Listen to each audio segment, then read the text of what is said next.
اور اس وقت سے آپ نے انتظار کیا کہ مائی پلیئر سر کہ آپ تشریف لائیں, اور بڑا اچھا لگا کہ آج آخر کار ہمیں وہ سر ٹائم فکس ہوتا ہے جب کسی نے آنا ہوتا ہے, ہر طرف سے اللہ تعالیٰ کی وہ ہوتے ہیں نا, وہ چیزیں ہمارے اختیار میں تھوڑی ہوتی ہیں, میں تو اس چیز کا قائل. اچھا سر جی, سب سے پہلے تو یہ بتائیے کہ آج کل ایک بڑی ہاٹ نیوز ہے انڈیا کے حوالے سے کہ تاجکستان میں ان کا ایک ایئر بیس تھی جو 20-25 سال سے وہاں پہ موجود تھا, ان کا ہولڈ تھا, وہ اب خالی کر کے چلے گئے. کیوں خالی کر رہے ہیں, اور اس کی ہسٹوریکل جو امپورٹنس تھی وہ کیا تھی؟ اس کی امپورٹنس یہ ہے کہ بنیادی طور پر انڈیا چاہتا تھا کہ سینٹرل ایشین اسٹیٹس کے ساتھ اچھے تعلقات ہیں. انڈیا چاہتا تھا اپنا ایک فٹ ہولڈ رکھنا وہاں پر. تاجکستان سے اس نے 2002 میں ڈیل کی کہ ہم یہ بیس آپ کا آپریشنلائز کریں گے, بلکہ ڈیولپ کریں گے, اس کو گرو کریں گے, ایکسپینڈ کریں گے اور انویسٹمنٹ کریں گے اس کے اوپر. تاجکستان کوئی 20 سال پہلے یا 25 سال پہلے اتنا ڈیولپ نہیں تھا اس طرح اتنا آج ہے. تو انہوں نے ان کے انڈر ایک کانٹریکٹ ان کو ایک بیس دے دیا. ظاہر ہے انڈیا کے لیے بہت بڑی سیلیبریشن تھی کہ بیونڈ بارڈرز آپ کے پاس ایک فٹ ہولڈ ہو یا بیس ہو. تو وہ آلموسٹ 10 سال کے لیے ایکسٹینشن ہوتی گئی ان کی. تو ابھی ریسنٹلی تاجکستان نے وہ فردر ایکسٹینشن نہیں دی, اور جس پہ وہ ظاہر ہے بڑے ڈس اپوائنٹڈ ہیں. یہ لیز ٹائپ جیسے ہوتا ہے کہ ہم نے آپ کو اتنے 10 سال کے لیے لیز دیا ہے جو ایکسٹینڈیبل ہوگا, ایکسٹینڈیبل ہوتا ہے, تو آپ کی مرضی ہے نہ ایکسٹینڈ کریں. اس دفعہ نے ایکسٹینڈ نہیں کیا. اور آپ کے ویورز کے لیے ایکسٹینڈ کیوں نہیں کیا؟ کیونکہ رشیا جتنا مرضی انڈیا کے کلوز ہو, اور چائنا بالکل ویسے کلوز نہیں ہے, ان کا تاجکستان پر بہت پریشر تھا. ظاہر ہے پاکستان کا بھی انفلوئنس تھا, پاکستان کے بھی اچھے تعلقات ہیں تاجکستان سے, بہت اچھے آج کل, ہم نے جہاز بھی دیے ان کو. یہ ذہن میں رکھیے گا کہ پھر ڈیولپ ہوا, پریشر ڈیولپ ہوا, تو وہ پریشر کی وجہ سے اس کو انہوں نے معذرت کر لیا کہ ہم آپ کو ایکسٹینڈ نہیں کر سکتے. اچھا, یہ کوئی چائنا کی اس میں بھی چائنا کا بھی رول ہے یا پاکستان کو اس کا تو کیا فائدہ ہو سکتا ہے؟ دیکھیے جیسے میں نے کہا, وہ تو ایک فٹ ہولڈ بہت امپورٹنٹ ہوتا ہے نا آج کل. آپ کو دوسرے ملک میں ایک بیس مل جائے, آپ فلائنگ کریں گے, آپ الیکٹرانکس ہے, آپ سرویلنس کر سکتے ہیں, آپ سیٹلائٹ ڈیٹا اکٹھا کر سکتے ہیں, آپ انفارمیشن لے سکتے ہیں. آپ کا ایک اسٹیشن بن گیا نا ایک اور جگہ پہ, ملک سے دور. جیسے امریکہ پوری دنیا میں اپنے رکھتا ہے اسٹیشنز, وہ اسی لیے رکھتا ہے کہ اس کا فٹ ہولڈ رہے, اس کی پریزنس رہے. وہ اچھا, یہ پاکستان میں اس کا بارڈر مطلب بہت قریب سے یہ والا ہمارا یہ لگتا تھا, اگر وہاں پہ ان کی مطلب فٹ پرنٹس ہوتے تو یہ ان کے لیے بڑی آسانی بنی. جی, یہ دیکھیں ایک سائیکولوجیکل بھی بڑا ہوتا ہے. جب آپ کا ایک بیس ہوتا ہے دشمن کی دوسری طرف اکراس بیسیکلی, اور یہ بڑی اسٹریٹجکلی امپورٹنٹ لوکیشن ہے. سینٹرل ایشین اسٹیٹس ہیں, نیچے افغانستان ہے, اس سے نیچے ایران ہے, اس طرف دیکھیں ترکی ہے. تو یہ لوکیشن وائز بڑا اسٹرانگ تھا یہ جگہ. اور ظاہر ہے جیسے میں نے کہا کہ بہت سارے نیبر ملک بہت انیزی ہوتے تھے, اور انیزی ہونے کی وجہ سے بڑے عرصے سے پریشر تھا, 15-20 سال سے ان کے اوپر کہ اس کو نکالیں, اور وہ کامیاب, obviously پریشر کامیاب ہو گیا, اور انڈیا کو انہوں نے معذرت کر لیا. جو ریسنٹ ایک ڈیفنس ایگریمنٹ ہوا ہے امریکہ اور انڈیا کے درمیان, اس کا پاکستان پہ کیا امپیکٹ آ سکتا ہے؟ ایک طرف ہم پاکستان میں امریکہ کے بڑے گڈی گڈی چل رہا ہے, ہمارے دوست ہیں, ہماری تعریفیں ہو رہی, دوسری طرف ہمارے دشمن سے ایک ایگریمنٹ ہو رہے ہیں. ایسا یہ جو ایگریمنٹ ہوا ہے نا, یہ اس سینس میں سرپرائز ہے بھی اور نہیں بھی. ٹھیک ہے, آپ دونوں میں ایکسپلین کر دیتا ہوں. دیکھیے 2005 میں منموہن سنگھ پرائم منسٹر تھے ہندوستان کے, پہلی دفعہ ایگریمنٹ ہوا 10 سال کا ڈیفنس ایگریمنٹ. 2015 میں یہ ایکسٹینڈ ہوا, 2025 میں دوبارہ ایکسٹینڈ ہوا. پچھلے 20 سالوں میں جب یہ ہوا تھا اور آج تک, مجھے اس لیے حیرت نہیں تھی کہ ہم امریکہ کے لیے کوئی زیادہ ریلیونٹ نہیں تھے. ٹھیک ہے, امریکہ ہمیں کہتا تھا ہم ڈبل کھیلتے ہیں, ہم ادھر بھی سمپتی رکھتے ہیں, ہم سے بھی آپ نے نوٹ کیا ہوگا اوباما بھی یہ کہتا چلا گیا, سب پریزیڈنٹ یہی کہتے چلے گئے. ایون پریزیڈنٹ ٹرمپ پچھلے ٹینیور کا نکال کے دیکھ لیں کہ we have had enough from Pakistan, Pakistan بہت ہمیں تنگ کرتا ہے. ٹھیک ہے, ٹھیک, اس لیے وہ ہمیں کہتے ہیں ڈو مور کرتا ہے. ٹھیک, آپ کو یاد ہوگا. تو 20 سال تو مجھے سرپرائز نہیں تھا, کیونکہ وہ ان کے لیے بہتر آپشن تھی. ٹھیک ہے, اب سرپرائز تھوڑا سا یہ ہوا ہے کہ انہوں نے 7 beautiful brand new aircraft ہمارے کہے 45 دفعہ, لیکن ایگریمنٹ ادھر کر لیا. لیکن حیرت ایک سینس میں مجھے نہیں بھی ہوئی as a student of strategy. دیکھیے میں جتنا پڑھتا یا پڑھاتا رہا ہوں اسٹریٹجی, دنیا میں کوئی بھی سب ملک جو ہے وہ آپ سے پرسنل دوستی نہیں رکھتا. یہ کلیئرٹی ہمیں رکھنی چاہیے. ٹھیک ہے, اپنی نیشنل انٹرسٹ میں آپ کے قریب آتا ہے یا دور چلا جاتا ہے. ٹھیک ہے, میرے اور آپ کے نیشنل انٹرسٹ کامن ہیں, ہم قریب آئیں گے. یہ پرسنل دوستیاں نہیں ہوتی. یہ heads of the state national interest کے حساب سے باتیں کر رہے ہوتے ہیں آپ سے. بالکل ایسے. اگر غلط فہمی ہوئی ہے تو ہمیں ہوئی ہے. بالکل ٹھیک ہے, ایک کلیئر. I am sure. یہ بتائیے مجھے, جب امریکن پریزیڈنٹ 3 دن پہلے کہتے ہیں کہ 7 brand new beautiful aircraft کہتے ہیں, تو یہ ایگریمنٹ اس رات تو نہیں سائن ہوا. ظاہر ہے پہلے سے اس سے پہلے سے تیاری ہو رہی تھی, ایکسٹینشن پہلے نیگوشیٹ ہو رہی تھی. تو میری اس پہ ٹیک یہ ہے, یا میرا خیال یہ ہے کہ امریکن پریزیڈنٹ نے ایک طرف انڈیا کو کورس کیا ہے, یعنی اسکویز کیا ہے, یہ جہازوں کا کہہ کے, تیل کا منع کر کے, روس سے نہ لو, اپنی انٹرسٹ ہے ہماری طرف رجوع رکھو, ہمارے سے دوستی رکھو, تاکہ, اور آپ نے دیکھا کتنا زیادہ پریشرائز کیا, ٹیرف بڑھا کے یہ کر رہے ہو تم, ٹھیک ہے, ایک طرف یہ پریشر رکھا, پاکستان کی تعریفیں رکھی, اور ساتھ ساتھ میری فیل یہ ہے کہ انہوں نے سائڈ ٹیبل کی سائڈ سے یہ ایگریمنٹ بھی دکھاتے رہے ہیں اس کو, کیا کرو کہ یہ آ رہا ہے پیکیج, اگر تم چاہتے ہو تو ادھر آ جاؤ, ورنہ پاکستان کے ساتھ ہمارا تو ہے ہی ہے. تو یہ بارگیننگ چپ ہوتی ہے انٹرنیشنل ڈپلومیسی کے اندر. تو اس کو انسینٹیو کے طور پہ انہوں نے یوز کیا. آپ نے نوٹ کیا کہ امریکن پریزیڈنٹ نے خود کہا ہے کہ وہ تیل لینے کا کہہ دیا, منع کہتے ہیں ہم نہیں لیں گے. تو یہ وہ ٹرم پہ تو آنا شروع ہو گیا نا. ٹھیک ہے, تو یہ ایک انسینٹیو ہر گورنمنٹ یوز کرتی ہے. ہمیں مایوس نہیں ہونا چاہیے. مجھے سرپرائز اس لیے نہیں ہوا, بلکہ میں سرپرائز اس وقت تھا کہ پریزیڈنٹ امریکہ ہمیں اتنا اچھا بچہ کیوں سمجھنا شروع ہو گیا. اچھا, اس کا پاکستان کو کوئی نقصان ہو سکتا ہے؟ دیکھیے ملٹری جب یہ ایگریمنٹ ہے کیا؟ دیکھیے اس کی تو تفصیل ابھی نہیں بتائی. اوکے, جو ٹریک ریکارڈ ہے 20 سال کا, میں اس پہ عرض کر دیتا ہوں. دیکھیے اس دوران پچھلے 20 سالوں میں انڈیا نے امریکہ سے چینوک ہیلی کاپٹر لیے, C-130s لیے, ملٹری ہارڈ ویئر ڈفرنٹ قسم کا لیا, فائٹر جہاز نہیں لیے. لیکن ایک سٹیٹمنٹ آئی تھی F-35 جہاز امریکہ نے ان کو آفر کیے تھے کوئی 3-4 سال پہلے پرائم منسٹر مودی کو, اور ہمیں خطرہ تھا کہ یہ شاید چینوک یہ لے لیں, F-35 لے لیں. As a fighter pilot F-35 one of the best in the world ہے آج, ٹھیک ہے, اسٹیلتھ جہاز ہے, 5th جنریشن ہے, نظر نہیں آتا ریڈار پر, ریڈار پر نظر نہیں آتا. اس وقت ہم بڑے اپریہنسو تھے, میں پاک فضائیہ پوائنٹ آف ویو سے کہہ سکتا ہوں کہ اگر یہ جہاز اس ریجن میں آ گیا تو بیلنس ٹلٹ ہو جاتا ہے, اس میں کوئی شک نہیں ہے. لیکن پھر انڈیا نے نہیں لیا وہ جہاز. اور کیوں نہیں لیا؟ میں نے جب انڈین سائڈ سے ریسرچ کی تو پتہ لگا کہ اس جہاز کی ایک سوٹی جو 1 گھنٹے کی فلائٹ سمجھ لیں تقریباً 30 لاکھ روپے کی پڑتی ہے. 30 لاکھ روپے کی پڑتی ہے. تو انڈیا کے لیے یہ پروہیبٹیو کاسٹ تھی اس جہاز کو مینٹین کرنا. اور بائی دا وے یہ جہاز نارمل مینٹیننس بھی نہیں ہے, بہت ہائی ٹیک ہے, ایڈوانس الیکٹرانکس ہیں, اس کی انٹیگریشن باقی جہازوں کے ساتھ, اس کی اپنی مینٹیننس بہت چیلنجنگ ہے. تو ہندوستان نے سوچا کہ اتنا مہنگا جہاز لینے کی بجائے ہم کوئی سستا آپشن لے لیتے ہیں. اچھا, یہ ایک بات ہے.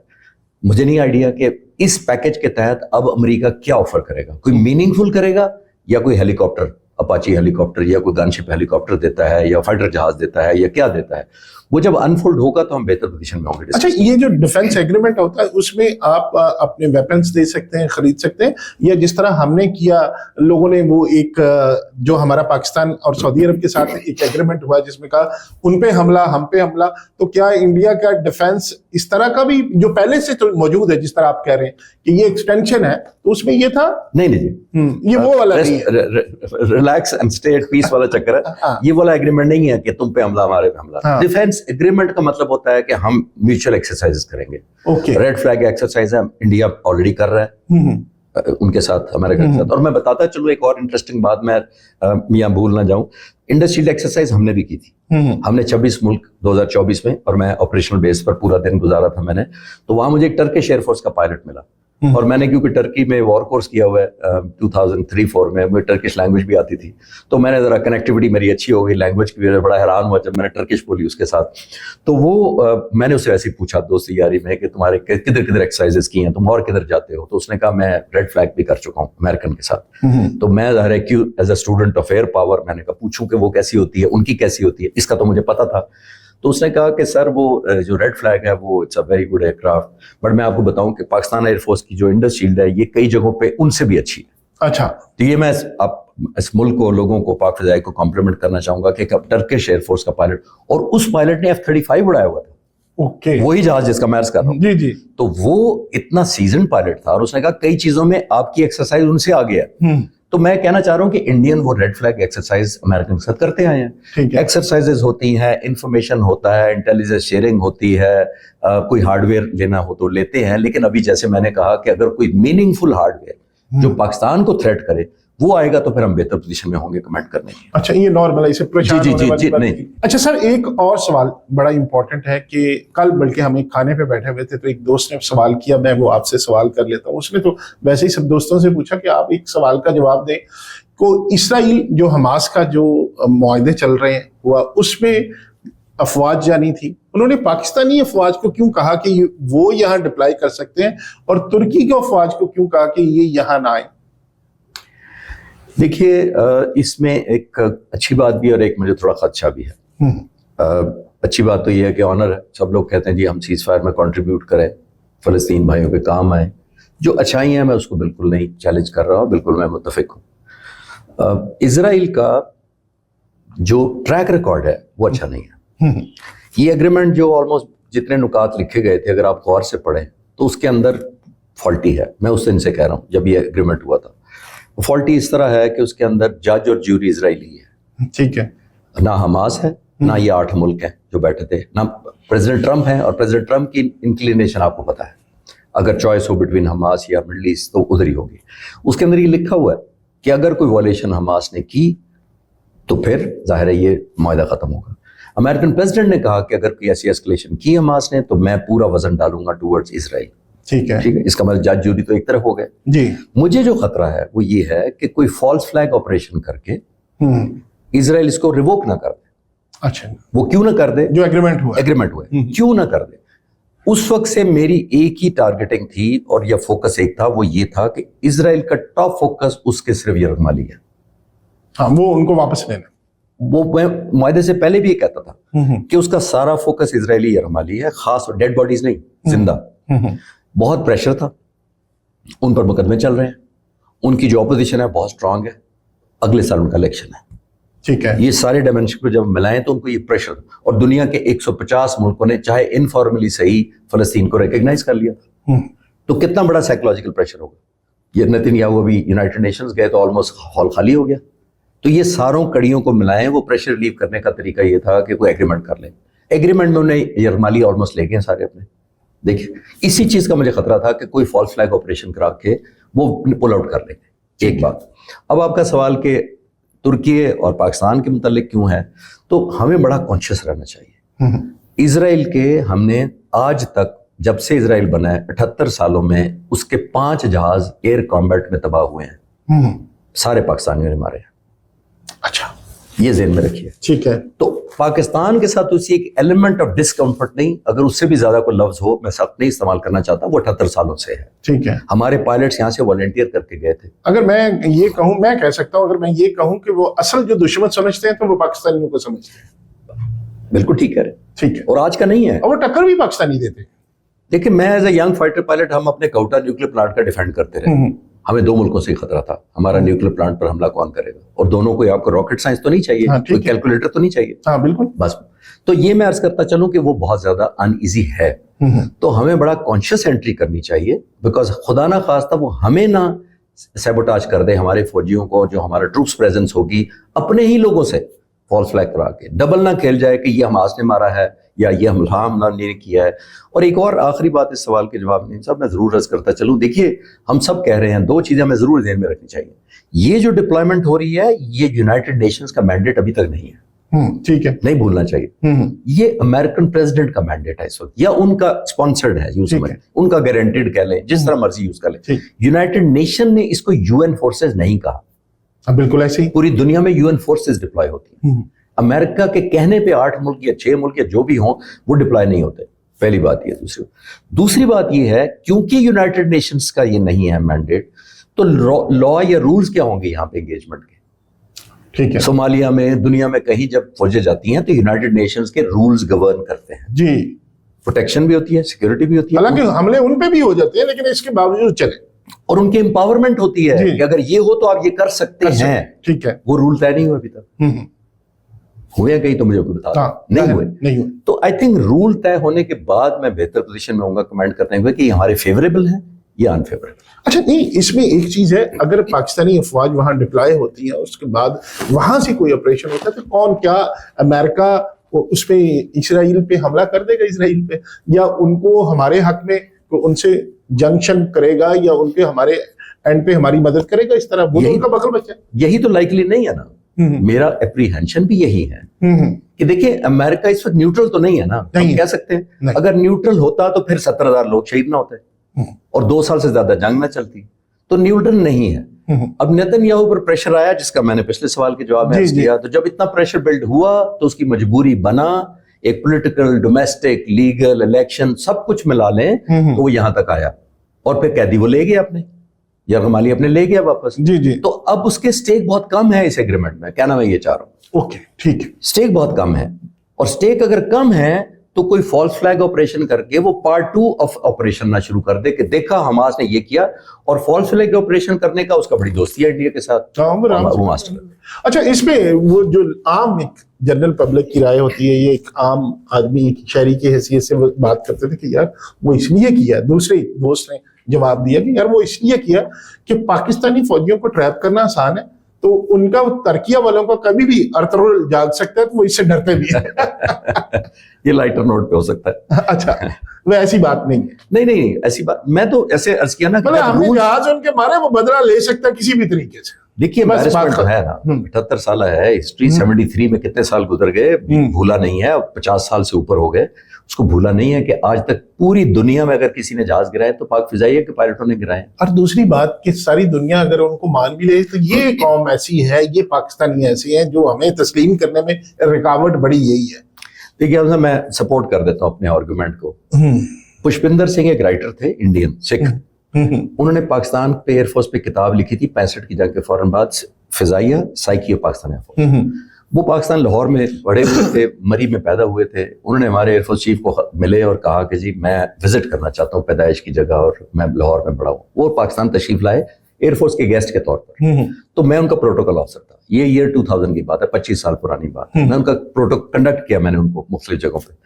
تو وہ مجھے بتاتے تھے, انڈین رائٹر ایویشن کے تھے. انہوں نے مجھے کہا کہ میں ایک ایئر شو کے اوپر اسرائیلی ایئر فورس چیف کو ملا, اور میں نے اسرائیلی ایئر فورس چیف کو کہا کہ دنیا میں ایک ایئر فورس ہے جو سمجھتی ہے کہ وہ تم سے بھی اچھی ہے. ٹھیک ہے. اب ایک انڈین کہہ رہا ہے اسرائیلی چیف کو کہ ایک ایئر فورس ہے دنیا میں جو سمجھتی ہے کہ وہ تم سے اچھی ہے. تو اسرائیلی چیف انہوں نے کہا, پشپندر سنگھ نے, کہ اسرائیلی چیف نے کہا کون سی ایئر فورس؟ اس نے کہا پاکستان ایئر فورس. اب کون کہہ رہا ہے؟ انڈین اسرائیلی پاکستان کے بارے میں, پاکستان ایئر فورس بارے میں. تو جواب سنیے اس نے کیا کہا, مجھے آج بھی یاد ہے. اسرائیلی ایئر فورس چیف نے پشپندر سنگھ کو کہا, جو انہوں نے مجھے کہا, انہوں نے کہا اسرائیلی ایئر فورس چیف نے کہا مجھے نہیں پتا کہ پاکستان ایئر فورس ہم سے اچھی ہے کہ نہیں ہے, مجھے صرف یہ پتا ہے کہ 5 جہاز آج تک اسرائیل ایئر فورس کے ایئر کامبیٹ میں لوز ہوئے ہیں, 5 پاکستانیوں نے مارے. اس سے پہلے کسی نے نہیں مارے, آج تک نہیں مارے. 78 سال کوئی نہیں مار سکا, نہیں کوئی عرب ملک آج تک نہیں مار سکا. اندازہ لگا. ایئر مارشل نور خان ہمارے ایئر فورس چیف تھے 65. جی. آئزر وائزمین اسرائیلی ایئر فورس چیف تھے اسرائیل کے, بعد میں اسرائیل کے پریزیڈنٹ بنے. وہ اپنی کتاب میں لکھتے ہیں, انگریزی میں لکھتے ہیں, میں اردو میں کوشش کرتا ہوں ٹرانسلیٹ کرنے کی. ایئر مارشل نور خان کے بارے میں ایک اسرائیلی کہہ رہے ہیں جو ہمارے ایئر فورس چیف تھے, انہوں نے کہا نور خان ایک زبردست آدمی ہے, اور میں شکر کرتا ہوں کہ یہ مصری نہیں ہے, پاکستانی ہے. کیا شکر کرتا ہوں؟ مصری نہیں, ایجپشن نہیں ہے, یہ ہمارے پاس ہوتے. میرا دشمن نہیں ہے. میرا دشمن نہیں ہے. میں شکر کرتا ہوں یہ میرا دشمن نہیں ہے. تو بھائی یہ میں آپ کو ریلیشن شپ ثابت کر دیا کہ ہماری کیا پوزیشن. اچھا, ایک اسی سے ریلیونٹ سوال, چونکہ ہم انڈیا کی ایئر بیس کی بھی بات کی ہے, اس سے ریلیونٹ ایک سوال بنتا ہے کہ آپ نے 1 مئی کو یہ کس طرح بات کر دی تھی کہ انڈیا کو ایک میسج دے دیا تھا ویڈیو کے ذریعے کہ پاکستان آپ کو سرپرائز دے گا, پنگا نہیں لینا. کیسے؟ اس کی بیک گراؤنڈ یہ ہے جی, میں 2019 سے اپنا چینل کر رہا تھا, شوقیہ, ریٹائرمنٹ کے بعد مجھے بہت شوق تھا, یونیورسٹیز میں پڑھاتا تھا, انکلوڈنگ لمس. آج کل بھی لمس میں پڑھاتا. جی. تو پڑھاتے پڑھاتے یہ تھوڑی سی عادت باتیں کرنے کی ہو گئی. ایئر فورس نے بھی بہت تربیت کی تھی, اور پھر میں جب ڈاکومنٹریز کا سوچا تو پہلے میں نے سوچا کہ نہیں بنانی چاہیے. پھر بیٹے نے بڑا انکریج کیا, اجلال نے, آسٹریلیا میں ہوتا ہے, تو اس نے بڑا انکریج کیا, تو میں نے ڈاکومنٹریز بنانی شروع کر دی, اور میں 6 سال سے کر رہا تھا. اور کوئی 1.5 سال پہلے اللہ تعالیٰ کی مہربانی تھی کہ مجھے عزت افزائی ہوئی کہ پاک فضائیہ نے مجھے فارملی ایک اجازت دے دی ایئر فورس بیسز کے وزٹ کرنے کی. انڈس شیلڈ ایکسرسائز ہوئی, 26 ملکوں نے حصہ لیا, اس میں انوائٹڈ تھا. National aerospace science and technology پاک کا افتتاح ہوا, بہت ساری ایونٹس ہوئے, ایون اس جنگ سے پہلے بھی اور بعد میں بھی جب یہ ہوا کانفلکٹ. تو میں ایئر ہیڈ کوارٹر وزٹ کر چکا ہوں, وہی آپریشن روم وزٹ کر چکا ہوں جہاں سے جنگ لڑی گئی تھی. تو میں اس ڈیٹا کی بنیاد پر, کیونکہ میں ان پائلٹ سے چند ہفتے پہلے اس وار سے مل کر آیا تھا, اپنے چینلز کی ڈاکومنٹری کے سلسلے میں مجھے اجازت دی گئی تھی. پہلی دفعہ J-10C پائلٹس اور JF-17 تھنڈر بلاک 3 پائلٹس کے ساتھ میں نے پورا دن گزارا تھا. اچھا. ان کا ویڈیو انٹرویو کیا تھا, اور وہ الحمدللہ میں نے ابھی ڈالا ہی تھا, مجھے نہیں پتا تھا, اس کے 2 مہینے بعد ہی اسکلیشن ہو جانی ہے. جب اسکلیشن ہوئی تو بہت سے دوستوں نے مجھے کہا کہ یہ حالات خراب ہو رہے ہیں, کچھ کامنٹ کرو اس کے اوپر کہ یہ, کیونکہ ایئر فورس ڈپلوائے ہو چکی تھی وار لوکیشنز پر. 1 مئی کو میں نے سوچا کہ میں کچھ بات کروں, اور میں نے اچھا اس سے پہلے آپ انالیسس نہیں کرتے؟ بالکل نہیں کرتا. اچھا, میں کئی مہینوں بعد اپنا چینل پہ سے ڈال دیتا تھا, بلکہ جب مجھے فرصت 3 مہینے 4 مہینے کوئی روزانہ نہیں ڈالتا. 1 مئی کو میں نے سوچا کہ میں کوئی بات کر دوں, اور اتنا بھی ٹائم میرے پاس نہیں تھا کہ میں کیمرے آن کرتا, میں نے صرف وائس پہ کیا اور باقی گرافکس ڈال دی, کیمرے ویمرے کا سیٹ ڈال, کیونکہ جنگ کسی وقت بھی لگتا تھا لگ جائے گی. تو 1 مئی کو میں نے ڈالی, اس کانفلکٹ سے جس دن 7 جہاز مارے گئے اس سے 6 دن پہلے یوں سمجھ لیں. تو 1 مئی کو میں نے اس 5 منٹس ویڈیو میں, جو الحمدللہ بعد میں 1 ملین ویوز تک چلے گی چند دنوں میں ہی, کیونکہ وہ ریلیونٹ ہو گئی اور سچ ثابت ہو گئی. تو میں نے اس 5 سالہ تجربے پہ پلس خاص طور پہ جو پاک فضائیہ کے موجودہ سربراہ چیف مارشل ظہیر احمد بابر سدھو, جن کو میں 40 سال سے جانتا ہوں تقریباً, تو ان کے ساتھ میری ایسوسیشن سے میں وزٹس کرتا تھا, تو مجھے پتا تھا کہ ایئر فورس کس لیول آف ریڈینس پر جا چکی ہے آج الحمدللہ پاک فضائیہ. تو میں نے اس کی بنیاد پر صرف یہ کہا تھا اس ویڈیو میں کہ اس ایئر چیف کو میں جانتا ہوں, یہ بہت ہمبل نظر آتے ہیں آپ کو, بہت کمپوز نظر آتے ہیں, بڑے بڑے اگریسو آتے ہیں بھائی سے, یہ کہا تھا. اور یہ میں نے کہا تھا کہ میں ہندوستان ایئر فورس کو, وہ ایک شعر ہے نا کہ یہ الگ بات ہے کہ ممبر پہ کچھ نہ کہیں, خاموش لوگ بھی بلاغ خطیب ہوتے ہیں, وہی ہمبل نظر آتے ہیں وہ ظاہر. ایگزیکٹلی, تو میں ان کو جانتا تھا, میں کٹے فلائنگ کر چکے تھے, تو میں نے یہ کہا تھا, چھوٹی سی, میں پریڈکٹ تو نہیں کر سکتا اللہ تعالیٰ سے ڈر کے, میں نے صرف اینالائز کیا تھا کہ انڈین ایئر فورس کو پاکستان ایئر فورس کے ساتھ انگیج نہیں کرنا چاہیے, اور میں نے یہ لفظ یوز کیا تھا کہ یہ آپ کو سرپرائز دے گی, اور 6 دن بعد سرپرائز ہو گیا. اچھا سر, اس میں ایک بڑا ریلیونٹ سا کوشچن بنتا ہے کہ ہماری بہت سارے پاکستان کی جس طرح پولیٹیکل پولرائزیشن ہے, بہت سے لوگوں نے کہا کہ یہ چیز جو کامیابی تھی یہ پاک آرمی کی نہیں, یہ پاک air force, Pakistan air force کی ہے. تو کیا پاکستان ایئر فورس اور پاک آرمی جو آپ کی ہماری آرمی ہے, یہ کوئی الگ الگ ہے, یا ایک ہمارے جو چیف ایک ہی نہیں ہے؟ یہ کس طرح کہہ رہے ہیں کہ نہیں یہ تو انہوں نے کیا, کوئی ڈیوائڈ ہے ان میں؟ دیکھیے, تینوں سروسز ایک ہی کام کرتی ہیں جی, اور وہ ملک کا دفاع. پہلی بات تو یہ ہے, تینوں کے رول علیحدہ علیحدہ ہیں, تینوں اپنا اپنا کام کرتی ہیں. ظاہر ہے پاکستان آرمی زمین پر کرتی ہے, میزائلز کے ذریعے کرتی ہے, اس کے پاس جو ہے نیوی بھی اسی طرح کرتی ہے, سب مرین اور سرفس کے اوپر کرتی ہے, پاک فضائی ہوا میں کرتی ہے. تینوں سروسز مل کر ایک ہی کام کرتی ہیں, وہ ڈیفینڈ جی مدر لینڈ کا. ایک بات, کس نے کیا ایفیکٹ کریٹ کرنے ہیں وہ ہم اپنی اپنی ذمہ داری کے حساب سے کرتے ہیں. ٹھیک ہے, کسی سٹیج پر ہم نے کبھی نہیں کہا کہ اس میں کس کا کتنے % تھا. ٹھیک ہے, یہ دشمن کی چوائس تھی. وہ رات کو 12:30 بجے 85 کے قریب جہاز لے کر ہوا میں آ گئے, تو نیوی کو تو نہیں ہم نے کہنا تھا, ہم نے آرمی کو تو نہیں کہنا تھا, ٹھیک ہے, پاک فضائیہ نے کرنا تھا. تو یہ بائی ڈیفالٹ ان کے مس ایڈوینچر یا ایڈوینچر کی وجہ سے پاک فضائیہ نے رسپونڈ کرنا تھا, اور وہ کیا جی, اور الحمدللہ اللہ نے عزت بخشی. ہم کسی سٹیج پر ڈیفرینشیٹ نہیں کرتے, ہم ایفیکٹ کریٹ کرتے ہیں فار این الٹیمیٹ کاز جو ہم نے ڈیفینڈ کرنا ہوتا ہے. پاک فضائیہ سے کیا توقع کی جاتی ہے, پاکستان آرمی سے کیا توقع کی جاتی ہے, پاکستان نیوی سے کیا, ہم اپنا اپنا رول کرتے ہیں. اتفاق ایسا ہے کہ زمین پر اس طرح موومنٹ نہیں ہوئی جس طرح کلاسک فوجیں آپس میں آ جاتی ہیں, بارڈر پر لڑائیاں ہوتی ہیں, آرمر یا ٹینکس سینکڑوں ڈپلوائے ہو جاتے ہیں, وہ نہیں ہوا. ایل او سی پر لڑائی ہوئی جہاں انہوں نے سفید جھنڈے کھڑے کر دیے, آپ نے دیکھا جی جی. سمندر میں ان کی ہمت نہیں ہوئی, ایک وکرانت کا نام لیتے رہے, وہ نام ہی لیتے رہے, باہر نہیں نکال سکے. تو ہوا میں آئے, اس لیے ایئر فورس کا زیادہ ایک کمپیریٹیولی زیادہ ایکسپوجر ہوا. اور ظاہر ہے جو پاک فضائیہ نے جس طرح قوم کی توقعات سے بھی آگے کر کے پرفارم کیا ہے وہ قابل تعریف ہے. خالد صاحب, آپ نے یہ کہا کہ رول الگ الگ ہے, ڈیفینیٹلی جہاں دشمن اٹیک کرے گا تو, لیکن ہے سارے پاک آرمی ایک ہی ہے, اور سب کا جو بھی کریڈٹ یا ڈسکریڈٹ ہوتا ہے وہ سب کو ایک طرح سے جاتا ہے. جی, مسلح افواج ایک ہی, جیسے میں نے کہا ایک یونٹ اور ایک بازو کی طرح لڑتی ہیں. ایٹ دی اینڈ جیسے میں نے کہا کس کو کیا رول ادا کرنا ہے, اس نے کیا ایفیکٹ کس طرح کریٹ کرنے ہیں, اس کی کنٹریبیوشن کیا ہوگی, وہ علیحدہ علیحدہ ہوتی ہے, بٹ ہم کریڈٹ وائز کبھی علیحدہ نہیں لیتے.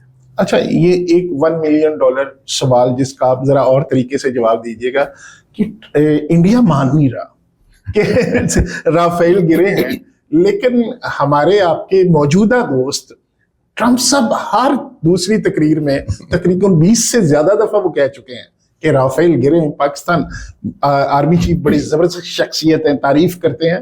تو اصل حقیقت کیا ہے اور کس طرح اس کو ثابت کیا جا سکتا ہے؟ دیکھیں, اتنا ہی کافی ہے کہ میرا خیال ہے دنیا میں